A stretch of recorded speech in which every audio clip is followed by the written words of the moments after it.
گرامی آپ دیکھیے تو پیغمبر اسلام ارشاد فرماتے ہیں کہ جس نے ماہ مبارک رمضان میں کسی روزے دار کو افطار کرایا تو اس کے لیے وہی جزا اور وہی اجر ہے جو پورے دن روزہ رکھنے والے روزے دار کا۔ سبحان اللہ۔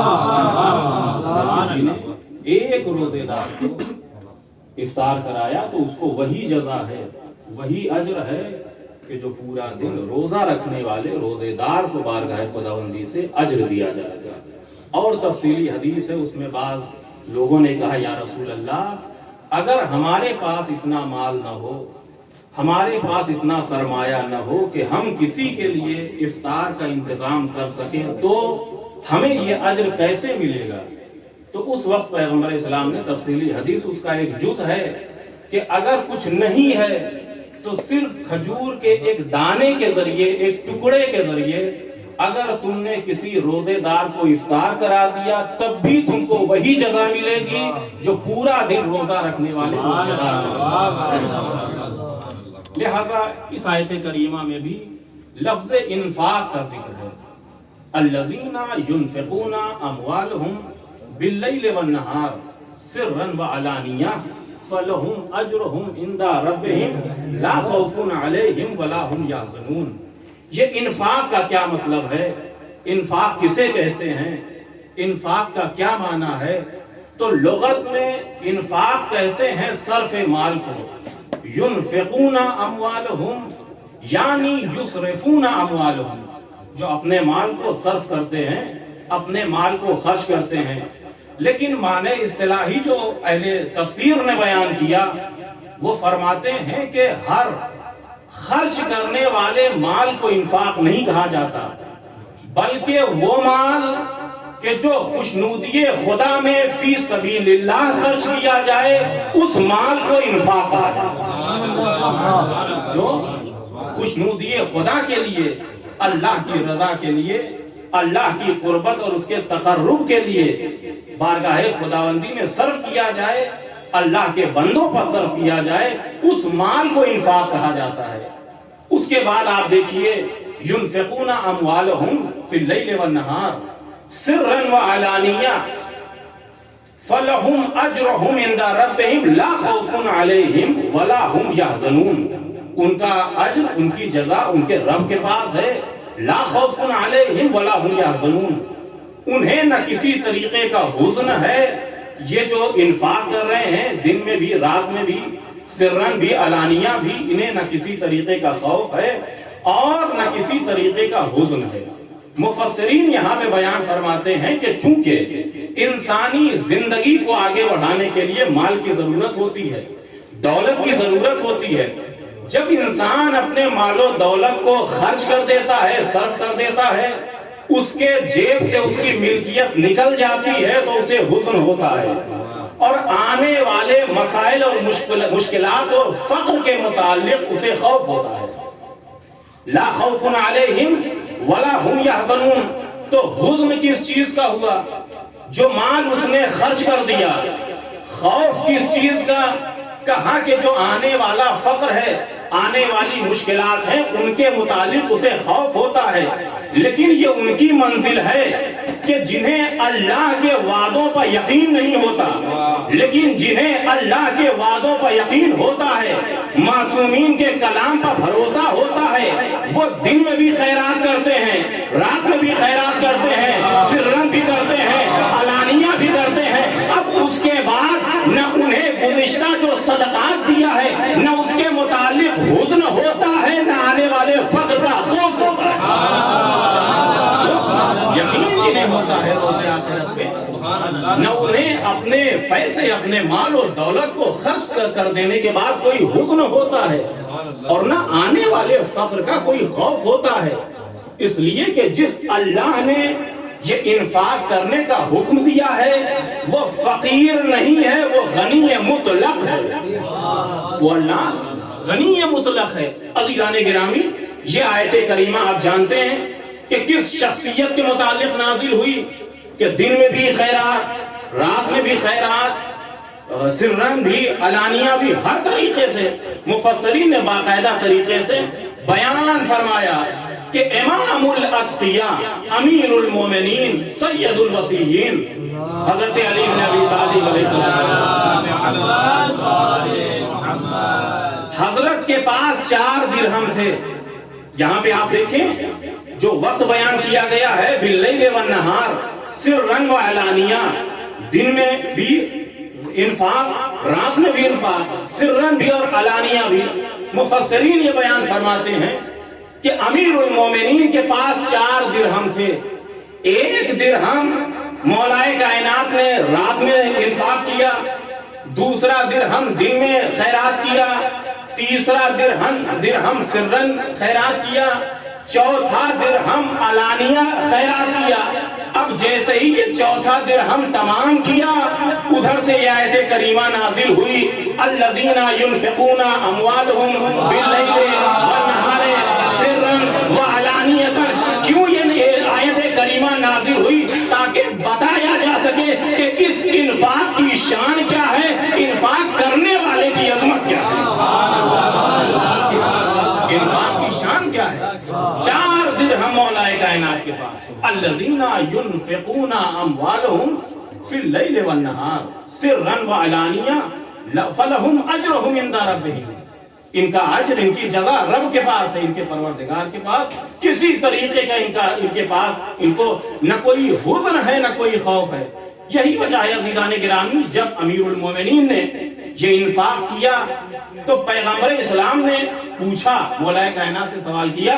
صاحب تفسیر برہان ذکر کرتے ہیں اور شیخ مفید علیہ الرحمہ اختصاص میں نقل کرتے ہیں کہ امیر المومنین سے پیغمبر اسلام نے پوچھا یا علی ماذا فعلت فی لیلتک، یہ جو رات آپ کی گزری ہے اس میں آپ نے کون سا عمل انجام دیا؟ مولائے کائنات پوچھ لما یا رسول اللہ، یا رسول اللہ یہ آپ کیوں پوچھ رہے ہیں، کیا وجہ ہے؟ اس وقت پیغمبر اسلام نے فرمایا کہ یا علی، آپ کے فضائل میں، آپ کی منقبت میں اللہ کی طرف سے 4 فضیلتیں نازل ہوئی ہیں. آپ کے لیے اللہ کی بارگاہ سے 4 فضیلتیں نازل ہوئی ہیں. اب جب مولائے کائنات نے یہ سنا، اب حضرت فرماتے ہیں بے ابی انت و امی یا رسول اللہ، یا رسول اللہ میری ماں بھی آپ کا قربان ہو جائے، میرا باپ بھی آپ کا قربان ہو جائے. اے اللہ کے رسول، میں نے اور تو کچھ نہیں کیا، ہاں میرے پاس 4 درہم تھے، ایک میں نے رات میں خرچ کر دیا تھا اللہ کی راہ میں، دوسرا دن میں خرچ کر دیا تھا، تیسرا چھپا کے خرچ کیا تھا، چوتھا لوگوں کو دکھا کے خرچ کیا تھا. کہا یا علی یہی وہ عمل ہے کہ جس کی وجہ سے اللہ نے آپ کی شان میں آیت نازل کیا. یا علی یہ آپ کا عمل ہے، یہ آپ کا عمل ہے کہ جس کی وجہ سے اللہ کی بارگاہ سے آپ کی مدحت میں، آپ کی فضیلت میں اور آپ کی عظمت میں اللہ نے آیت نازل کیا ہے. عزیزان گرامی آپ دیکھیے کہ یہ ينفقون فی اللیل والنہار سرًا وعلانیہ، یہ انفاق کی کیفیت کو بیان کیا جا رہا ہے کہ ایسا نہیں ہے کہ اللہ کی راہ میں مال خرچ کرنے کا کوئی وقت معین ہو. کبھی بھی انسان انفاق کر سکتا ہے، دن میں کرے، رات میں انفاق کرے، صبح کرے، شام کرے، پوشیدہ طور پہ کرے، سرًا کرے، علانیہ کرے. جب بھی چاہے انسان انفاق کرے تو اللہ کی طرف سے جو جزا ہے، اللہ کی طرف سے جو انعامات ہیں ان کا مستحق ہو سکتا ہے.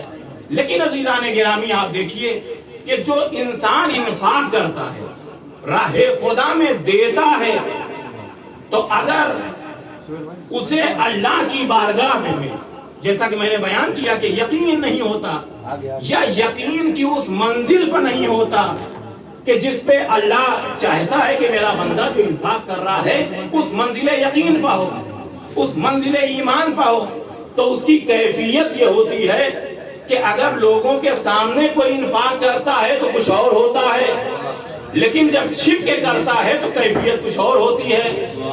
جب دکھا کے کوئی عمل کرتا ہے تو اور ہوتا ہے، جب اکیلے میں کوئی عمل کرتا ہے تو اور ہوتا ہے. لیکن جو ایمان کی کسی عظیم منزل پر فائز ہوتا ہے تو اس کے ذہن میں یہ خیال بھی نہیں ہوتا کہ جو میں عمل انجام دے رہا ہوں تو یہ دن ہے یا رات ہے، کوئی دیکھ رہا ہے یا نہیں دیکھ رہا.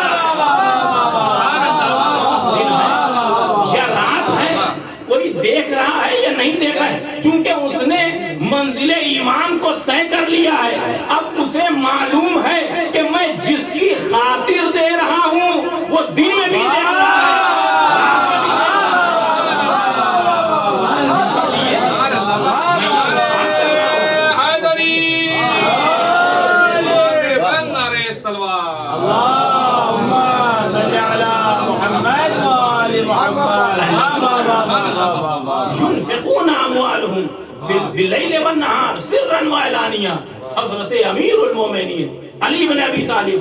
تو جس کے یہاں یہ ایمان کی منزل ہوتی ہے اس کو یقین ہوتا ہے، بس جس کے دکھانے کے لیے یہ کام کر رہا ہوں وہ دیکھ رہا ہے. اب دنیا دیکھے یا نہ دیکھے، اس کے دنیا کے دیکھنے یا نہ دیکھنے کی نہ کوئی جزا ہے نہ کوئی سزا، وہ رب دیکھ رہا ہے.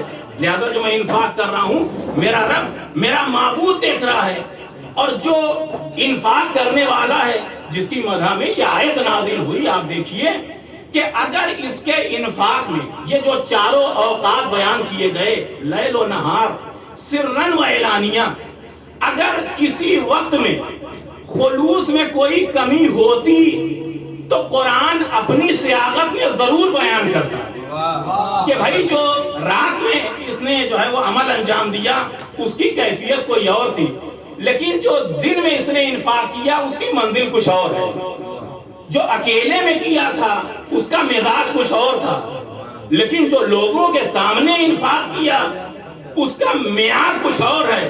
لیکن نہیں عزیزان گرامی، قرآن نے کسی طریقے کی تنقید نہیں کی، توجہ کیجئے گا، کسی طریقے کی کوئی تنقید نہیں کی، بلکہ جیسے انفاق باللیل کا تذکرہ کیا ویسے ہی انفاق بالنہار کا ذکر کیا، جیسے انفاق بالسر کا تذکرہ کیا ویسے ہی انفاق بالجہد کا تذکرہ کیا.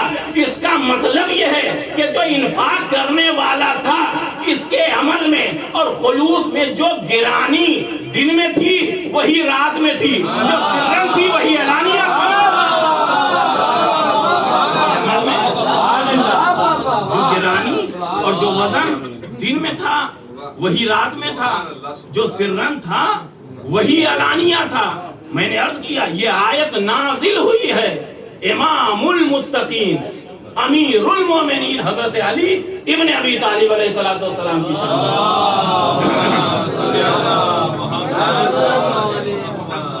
اب بعض لوگ عزیزان گرامی اس آیت کریمہ کے متعلق ان کے ذہن میں ایک وسوسہ پیدا ہوتا ہے. اب وہ چاہے وسوسہ پیدا کرنے والا شیطان من الجن ہو یا شیطان من الانس ہو، لیکن ایک وسوسہ ہے کہ بھئی یہ کیسے ہو سکتا ہے کہ معمولی سے یہ 4 درہم اور اللہ کی بارگاہ سے آیت نازل ہو جائے، یہ کیسے ہو سکتا ہے؟ آیت نازل ہونا یہ کوئی معمولی عمل نہیں ہے. یہ کیسے ہو سکتا ہے کہ 4 درہم دیے اور قرآن میں آیت، اور یہ آیت قیامت تک رہنے والی، یہ کیسے ہو سکتا ہے؟ یہاں پہ حضرت آیت اللہ العظمیٰ آقائے ناصر مکارم شیرازی ان کی کتاب آیات نزلت فی حق علی بن ابی طالب اور فی علی بن ابی طالب، اس میں بیان کرتے ہیں اسی آیت کریمہ کے ضمن میں، بلکہ آیے ولایت کے ضمن میں بیان کرتے ہیں، درمیان میں اس کا تذکرہ کرتے ہیں. وہ فرماتے ہیں کہ اگر کوئی انسان یہ کہتا ہے کہ بس 4 درہم خرچ کیا اور آیت نازل ہو گئی، کہتے ہیں کہ اس کا مطلب یہ ہے کہ وہ مسلمان تو ہے لیکن مزاج اسلام سے واقف نہیں ہے.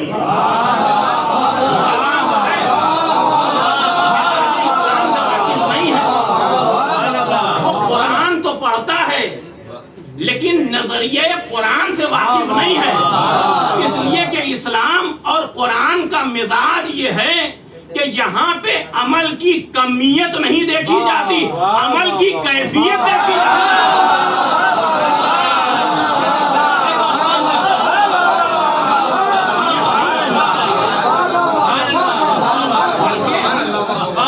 عمل کی کیفیت دیکھی جاتی ہے.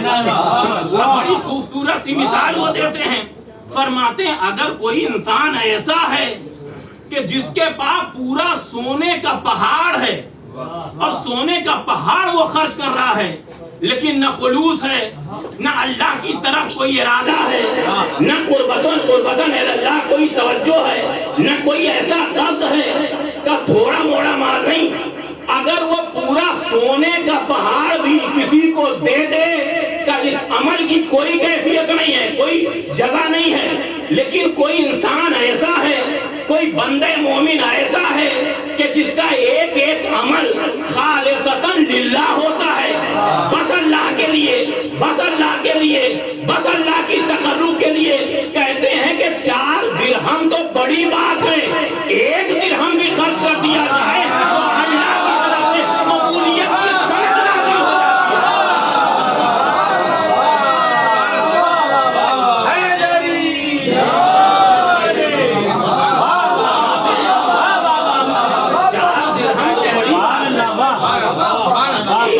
درہم بھی اگر اس نے اس ارادے سے خرچ کر دیا تو کہا پھر یہ عمل ایسا ہو جائے گا کہ اللہ کی بارگاہ سے سند قبولیت نازل ہو جائے گی.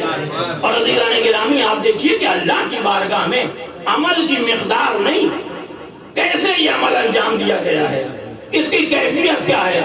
وہ ممکن ہے یہ آخری بات ہو، ہم اچھی طریقے سے واقف ہیں، اور ہم نہیں واقف ہوں گے تو کون واقف ہوگا؟ بھئی آیے ولایت انما ولیکم اللہ ورسولہ والذین آمنوا الذین یقیمون الصلاۃ ویؤتون الزکاۃ وہم راکعون. امیر المومنین اس آیت کریمہ کا جو نزول ہوا وہ اسی وقت ہوا کہ یا لفظوں کو بدل کر کہہ دوں کہ کب نازل ہوئی؟ کہا یہ آیت بھی انتظار میں تھی کہ امیر المومنین زکات دے تو میں فرض پاؤں.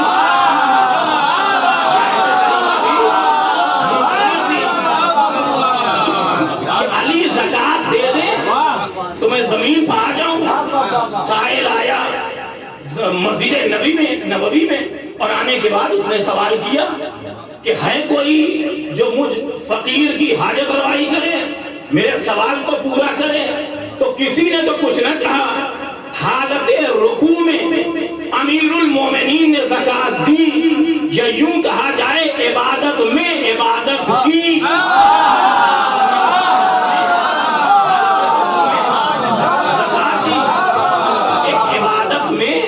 امیر المومنین نے عبادت کی، اور جیسے ہی حضرت نے حالت رکوع میں زکات دی ادھر سے آئے ولایت نازل ہو گئی.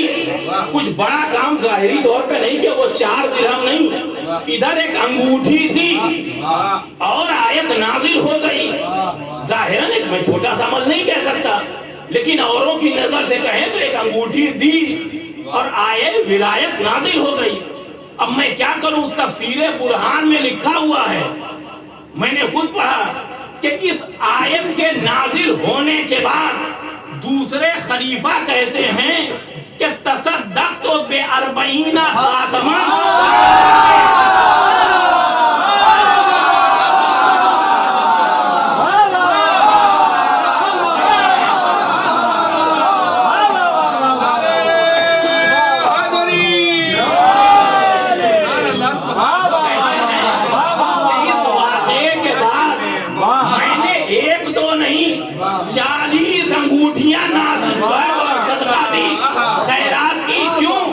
لتنزل فيها ما نزل في علي بن ابي طالب ولكن ما نزل.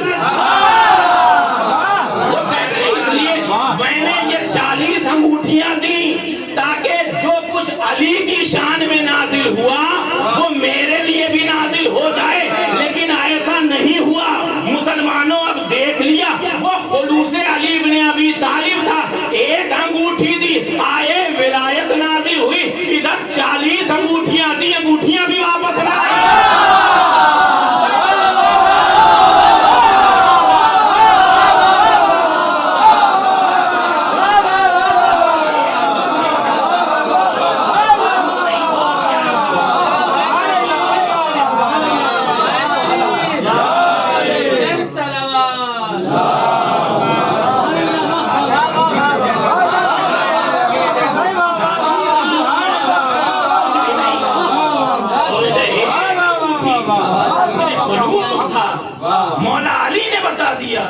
کہ اگر اخلاص ہو تو تھوڑا سا عمل بہت ہے، اگر اخلاص نہ ہو تو بہت سا عمل کچھ بھی نہیں ہے.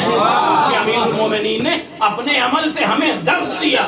اور عزیزان گرامی یہ آیہ ولایت جو حضرت امیر المومنین کی شان اقدس میں نازل ہوئی ہے، آپ دیکھیے کہ اکثر لوگ یہ کہتے ہیں کہ یہ عمل امیر المومنین کا ذرا سمجھ سے باہر ہے.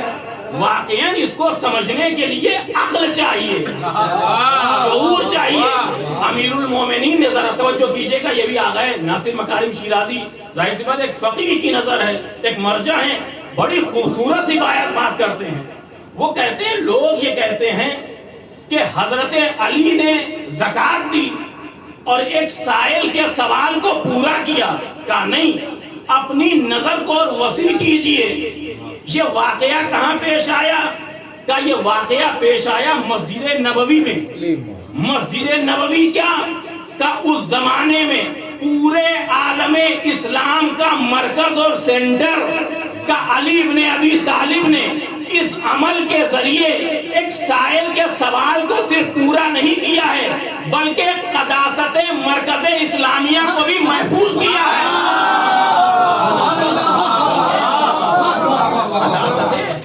مرکز اسلامیہ کو محفوظ کیا امیر المومنین نے. اس لیے کہ جب سائل جا رہا تھا تو اس نے شکوہ کیا تھا اللہ کی بارگاہ میں، پروردگار تو گواہ رہنا کہ تیرے نبی کی مسجد میں میں آیا ہوں اور میں نے طلب کیا، سوال کیا، مانگا، لیکن مجھے کچھ نہیں دیا گیا. اس مرکز اسلامیہ کی قداست اور اس کی عظمت کے تحفظ کے لیے اور سائل کے سوال کو پورا کرنے کے لیے امیر المومنین علیہ الصلوۃ والسلام نے حالت رکوع میں زکات. تو اپنے اس عمل کے ذریعے حضرت نے بیان فرمایا اور گزشتہ آیت میں بھی کہ 1 درہم رات میں، دوسرا دن میں، تیسرا سرن، چوتھا علانیہ. تو اللہ نے اسی اعتبار سے امیر المومنین علیہ الصلوۃ والسلام کے وصف کو بیان کیا. اور عزیزان گرامی یہ خلوص، واقعاً اگر خلوص ہو تو پھر تھوڑا سا عمل بہت ہوتا ہے، درہم کی بات نہیں. اگر خلوص ہو تو پھر جو کی روٹیاں ہوں، لیکن اگر خلوص ہو تو پورا مکمل سورہ نازل پورا مکمل سورہ نازل ہوتا ہے اگر خلوص ہو. تو انفاق یہ در اہل بیت کا خاصہ، سائل آئے خالی ہاتھ نہ جائے، یہ در اہل بیت کا طریقہ. یہ ان کے عطا کی جو ہے وہ ایک تصویر، ان کے عطا کی تصویر ہے. کوئی بھی آنے والا آئے مانگے تو اسے عطا کیا جائے گا. یہ 3 دن روزے سے رہیں، افطار کے لیے کچھ نہ ہو، بس مخصوص غذا ہو، اسے بھی عطا کریں. یہ سورہ دہر بھی ان کی عطا کا قصیدہ پڑھا ہے. عزیزان گرامی یہ سورہ دہر اہل بیت علیہم السلام کے ایثار اور ان کی سخاوت کی جو ثنا کر رہا ہے، قیامت تک یہ سورہ باقی رہے گا. اور یہ 3 دن بڑے اہم ہیں تاریخ آل محمد میں. یہ 3 دن سورہ دہر والے، لیکن ہمارے بزرگ عالم دین فرماتے ہیں کہ صرف یہی 3 دن نہیں، 3 دن اور بہت زیادہ اہم ہیں. 3 دن مباہلے والے اور 3 دن کرب و بلا والے.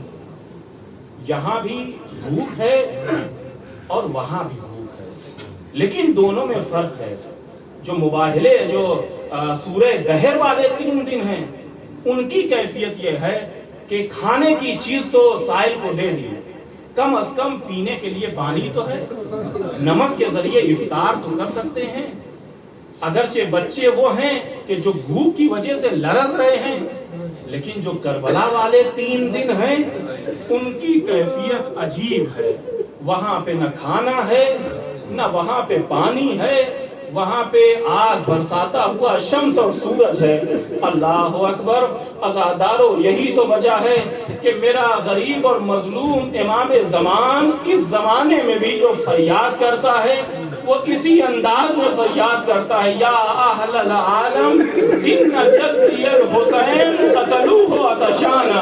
اے زمانے والوں میرے جد کو پیاسا ذبح کیا گیا، اے زمانے والوں میرے آقا حسین کو پیاسا ذبح کیا گیا. اللہ اکبر. یہی نہیں عزاداروں، جناب زینب کبریٰ کے اوپر بہت سے مصائب ڈھائے گئے اور بہت سی مصیبتیں جو وجود امام حسین پہ آئی جناب زینب نے دیکھا ہے، لیکن جناب زینب نے جو مرثیہ پڑھا تو انداز یہی تھا، قتل اخی عطشانا. اے زمانے والوں، قتل ابن رسول اللہ جائع. اے زمانے والوں، فرزند رسول کو بھوکا ذبح کیا گیا. اے زمانے والوں، ابن رسول کو بھوکا قتل کیا گیا، پیاسا ذبح کیا گیا. آزادارو چند جمعرات پہلے میں کربلائے معلی گیا، بین الحرمین سے امام حسین کے حرم کی طرف جا رہا تھا، آپ نے بھی دیکھا ہوگا وہاں بینر حرمین میں مجلس ہوتی ہے، ایک خطیب مسائل میں یہ جملے پڑھ رہا تھا، وہ کہتا ہے کہ میں نے سنا کہ ایک عالم دین سے ایک زائر نے یہ سوال کیا کہ آقا آخر وجہ کیا ہے کہ کبھی کبھی میں حرم امام حسین میں آتا ہوں تو بڑی رقت ہوتی ہے، گریہ کرنے کا دل کہتا ہے، رونے کا دل کہتا ہے، لیکن کبھی کبھی کوشش کرتا ہوں لیکن وہ رقت نہیں آتی۔ اے آقا یہ بتا دیجئے کہ اگر امام حسین کے حرم میں ہم آئیں تو کیسے اپنے آپ پہ رقت جو ہے طاری کریں؟ تو وہ کہتے ہیں کہ عالم دین نے فرمایا کہ جب حرم امام حسین میں آؤ، زری کے قریب پہنچو، اپنی آنکھوں کو بند کرو اور نگاہ قلب سے دیکھو کہ زری کے اندر ایک صندوق ہے، صندوق کے اندر ایک قبر ہے، ارے اس ٹوٹی قبر پہ ایک تختی لگی ہوئی ہے، جس تختی کے اوپر لکھا ہوا ہے ھذا قبر حسین ابن علی الذی قتلوہ رشانا۔ اے ظاہر یہ اپنے دل کی نگاہ سے پڑھ، یہ اس حسین کی قبر ہے جسے کربلا میں پیاسا ذبح کر دیا گیا۔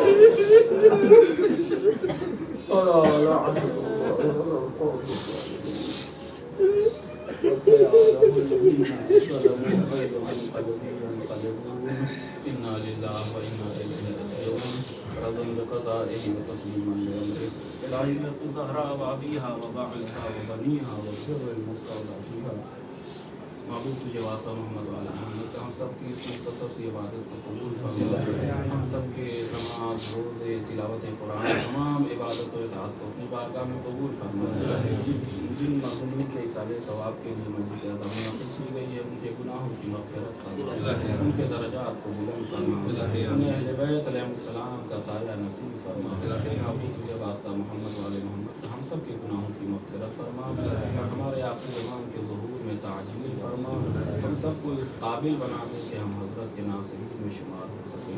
ربنا تقبل منا انک انت السمیع العلیم بفضلک ورحمتک یا ارحم الراحمین۔ آپ حضرات ایک مرتبہ سورۃ اللہ کی تلاوت